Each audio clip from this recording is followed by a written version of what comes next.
Hey guys, I'm Ryan Wright. Hey guys, I'm Andrew. Andrew, first time here. He's actually a huge movie buff. Doesn't do anything with the film industry, but I talked with this guy at a party, and he knows more than I do. It's fucking insane at just how much this guy knows. So I thought we'd sit down together from Alltime Movies channel. We're gonna check out their video, 5 biggest blockbuster flops.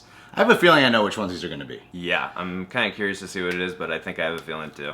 I feel like Stealth will be in there. I feel like, what's Adventures of Pluto Nash? Yeah, I could see that in there too. What was that Will Ferrell movie with the dinosaurs? Oh god, I hate that. Land of the Land of the Lost? Lost. Yeah, Yeah, Land that of was the Brad Lost. Silbering, the director of Casper. Oh god, that movie's terrible. That's what I mean. He knows shit like that. Oh, terrible.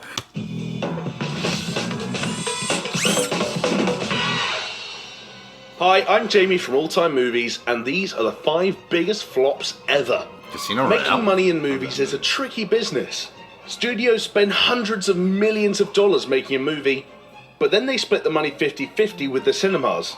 So each big blockbuster needs to gross at least twice its budget before it starts turning a profit. Wow. And sometimes it just goes terribly, terribly wrong. Yep. Let's look at the 5 biggest Hollywood box office flops ever. 13th Warrior. Number 5. Yeah, Stealth. 22 Where the hell is that? 17. North Korea. 15. Stealth flopped because it's rubbish. It's not even so bad it's good. Although the plot about an artificially intelligent stealth plane going haywire is so daft it's almost memorable. Jamie Foxx made this right after winning his Oscar for Ray, and it killed Josh Lucas's blockbuster career before it even started. And fuck only knows how Jessica Biel kept getting work. She's cute though. Number 4. 47 Ronin. Killed our leader. Oh man. The famous story of 47 Japanese samurai who avenged their murdered master actually happened in the 18th century. So naturally, Hollywood turned it into some weird medieval fantasy full of CGI monsters, demons, and Keanu Reeves. Because Eastern cultures always need a white man to save the day.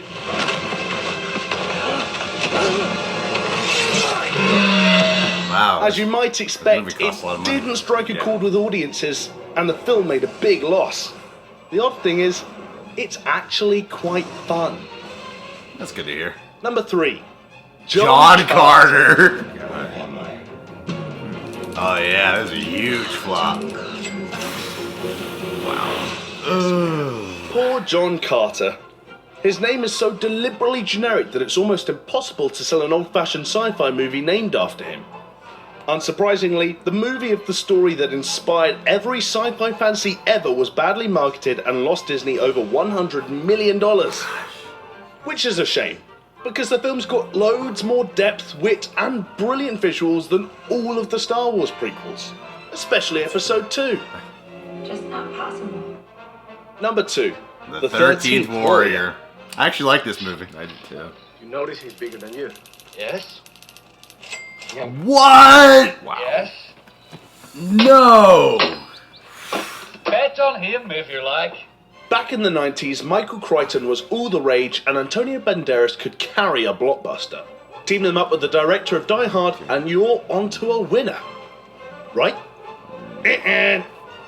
Crichton disliked the director's cut, so he reshot most of the film himself and trimmed it from over 2 hours to just 90 minutes. I had no idea. As a result, the budget spiraled to a massive $160 million. And you can't really see the difference. This also meant that it lost even more money than the director's cut would have done. The hell are you saying? Number 1. Mars Needs Moms. Sorry, Mums. I don't even remember This movie. flopped so badly that Disney insisted John Carter remove the "of Mars" epithet from its name. And we all know that didn't help. It's just lame. The motion capture animation's charmless, the script isn't funny, and the aliens are gangster? Chill out, man. I'm not the fuzz. I'm not busting you. So there you have it. The 5 biggest flops in Hollywood history.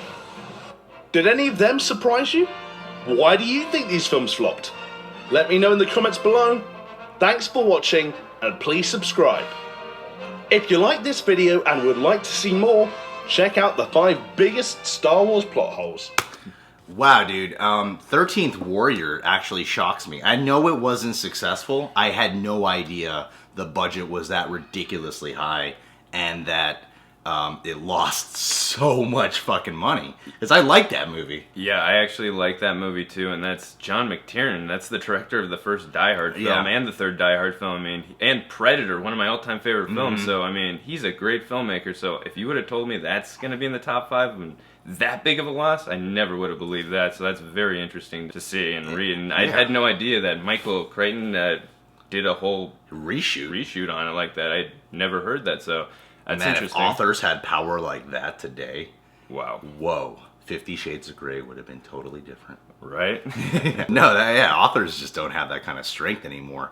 That is fucking insane. And then, I mean, Stealth was the only one I got right. yeah, that was a good call. I mean, that's Rob Cohn who did that. He directed the first Fast and Furious, and he did Dragon, the Bruce Lee story. I love that movie. But, I mean, yeah, from the trailers of that movie, from when I remember when I saw that, I was like, that does not look very good. I mean, still gave it a chance, but it was not very good. So that's not a shocker at all. It's just a boring plot idea. Who wants to watch a plot about that? It's ridiculous. I mean, it's like Skynet by itself in a jet or something. I don't know. Yeah. Cool. 47 Ronin with Keanu Reeves. Yeah. I mean, I'm telling you, if you would have just said, like, you know, I am an FBI agent, I thought that would have made it more interesting. That's me personally. But yeah, that movie, visually it was interesting, but it's one of those bad movies that's kind of fun though, you know? Yeah, like, no. It's one of the things that you could take from it is like it's at least fun and dumb. You know? Yeah, no, if you turn your brain off, it's a guilty pleasure. You can have fun with it, no doubt, but I had no idea it made that big of a loss, so that's interesting to see. It wasn't advertised like that. It was advertised as like this epic action masterpiece, you know? Yeah, absolutely. I completely agree. And yeah, casting Keanu Reeves in it I thought was a big mistake, you know? Yeah. Because like, yeah, okay, he did The Matrix. This is about Japanese people, though. Like, we don't need Keanu Reeves. I completely agree. I actually didn't catch John Carter because of how bad I heard it was, but they did say it was smarter than the Star Wars prequels, which I found myself going, you know, I could see that. Yeah, I agree to that, but that's not saying a lot, you know? I mean, because when you come to the Star Wars prequels, I know we're getting a little off topic here, you know, that's more George Lucas having a bunch of yes people around him and doing whatever the heck he wants. Yeah. I'll agree to, I mean, this was a little, you know, smarter than Star Wars prequels, but that's not saying a lot, so, but it sucks because it was the director of WALL-E. You know, and he was doing his like live feature film, and it sucks because, you know, like when Brad Bird came from Pixar, it went into feature films. Tomorrowland didn't do well. The Ghost Protocol, Mission though. Impossible, so good. I love that movie. That's the best one out of the Mission Impossible franchise. By far. I can't wait to see the 5th one, even though he's not involved with that. I think it's Christopher McQuarrie, the Jack Reacher director. Yeah. I'm still curious to see that, but yeah, Brad Bird made such a great jump from animated to live, so I was curious to see. I think this is Andrew Stanton. I think you're right. So I think, yeah, I mean, I was very curious to see, you know, him jump from, you know, Disney or animated to live. You know, it was okay, not that great, but I had no idea it was this big of a flop. I knew it was a flop, but not to this extent. So interesting. I heard it was a huge flop, and they used to be called like John Carter. Was it Man from Mars? Something like that. Yeah, I remember Mars. Yeah, they were playing around. They kept on changing it. It was kept on something like that. Yeah. Something like that. Well, the problem with John Carter, I mean, you don't name this epic sci-fi $250 million budget film such a typical name, John Carter. I agree. So if you actually add the Man from Mars, it makes it sound a little different. And they should have kept the subtitle. I completely agree. That makes it sound much more interesting than John Carter. Yeah. It sounds so generic. They said they did that because of the first movie that flopped, Mom from Mars or something like that. I forgot what it's called. I remember seeing a trailer for that now. And remember going, this looks horrible. Sure enough, it was. I didn't know it was the biggest flop of all time, though. Yeah. That's pretty fucking insane. That was crazy. What did they say that movie lost? 130 million. 130 million, almost 131 million. Wow. That is fucking nuts. That's crazy. I mean, I never personally saw that film, but wow, that's a lot. You know, watching this video just terrifies me because making movies, like producing them, must be so fucking scary. Oh, absolutely. Because they bring up a great point that they have to split the money, so they have to at least double the, like, you think like people are walking away with way more money than they're actually getting a lot of the time, you know? Like, that's fucking insane to lose that much money. I mean, also think about how much marketing costs too, just alone. You know, Yeah. So you got to get your money back and double it, triple it, or you're not going to make anything back. And then when you got guys like, you know, again getting a little off topic, you got guys like Robert Downey Jr. getting amazing deals on stuff like in Avengers, where he gets a humongous chunk of the percentage. Now, you know, how much profit are they really making? You know what I mean? So obviously, different films where they're making a ton gross, but it's just, it shows you like a lot of the power some of these actors have and some of these producers. I completely agree. It would be a terrifying job to be a producer. Absolutely. You got to know exactly what this like. Sometimes you take too big a gamble. They shouldn't have called it John Carter. Absolutely. They shouldn't have called it John Carter. Yeah, Man from Mars sounds much more interesting than John Carter. Anyway, guys, thanks for tuning in.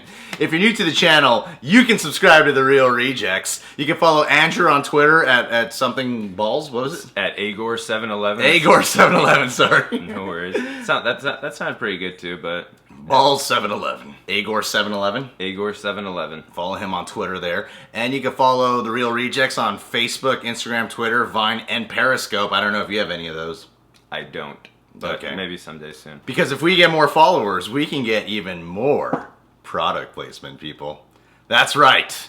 Making money on YouTube. A lot of YouTubers don't admit to that. They want to kind of keep it in the shadows. But you know what? I have millions of dollars. Millions. Because I watch other people's content and talk about it. See, Andrew, it's about getting respect. Respect.